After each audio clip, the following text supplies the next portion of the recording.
మరి ఏకలవ్య మోడల్ స్కూల్‌లో చూస్తే మా పిల్లలకి ఇక్కడ కనీసం సీట్‌లొచ్చే పరిస్థితి కూడా లేదు. ఎందుకంటే మా పిల్లలు బయటికెళ్ళి మైదాన ప్రాంతానికెళ్ళి చదువుకోలేరు.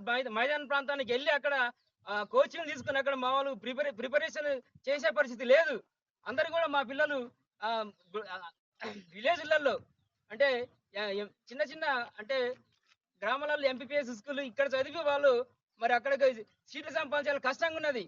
కాబట్టి వాళ్ళక్కడ మామూలు ఒకవేళ ఎగ్జామ్ రాసినా గానీ సీట్లొచ్చే పరిస్థితి లేదు.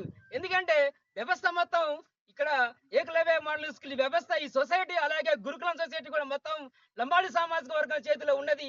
మొత్తం కూడా వాళ్ళ చేతిలో ఉండి వాళ్ళు మొత్తం కూడా అక్కడి నుంచి వెళ్ళి సీట్లు మొత్తం అనుకూలించి మొత్తం వారి పిల్లలకి ఇచ్చేస్తున్నారు.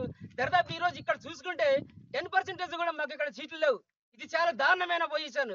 అలాగే ఇక్కడ గుండాల మండల కేంద్రంలో ఇక్కడ ఏకలవ్య మోడల్ స్కూల్ నిర్మించారంటే ఇక్కడ ఆదివాసులు ఇక్కడ భూములు కోల్పోయి ఉన్నారు ఇక్కడ.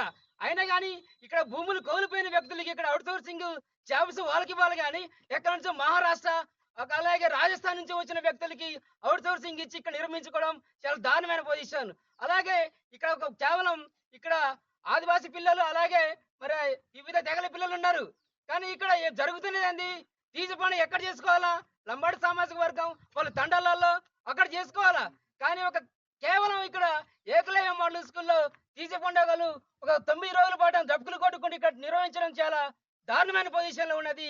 అలాగే ఒక కులం మీద అంటే వివిధ సంస్కృతులు మొత్తం మరి వాళ్ళ సంస్కృతి ఇక్కడ నిర్వహిస్తున్న పిల్లల మీద రుద్దడం చాలా మా ఆదివాసుల యొక్క సంస్కృతి ధ్వంసాన్ని చేయడం జరుగుతుంది. కాబట్టి దీన్ని గమనించి మా చుంచడం రామకృష్ణ సార్ గారు దీని మీద మరి నిరాదీక్ష చేపట్టారు.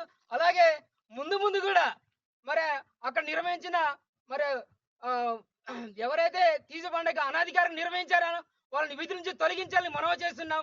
లేని ఎడల రేపు చేపట్టే కార్యక్రమం ఏంటంటే ఈ రోజు కనుక సస్పెండ్ ఆర్డర్స్ కనుక ఇమ్మీడియట్ రాకపోతే ఈవెన్ కలెక్టర్ అండ్ పిఓ నుంచి వెళ్ళి రాని ఎడల రేపు మా సుంచరామకృష్ణ సారు అమర నిరాహార దీక్ష సిద్ధంగా ఉన్నాడు.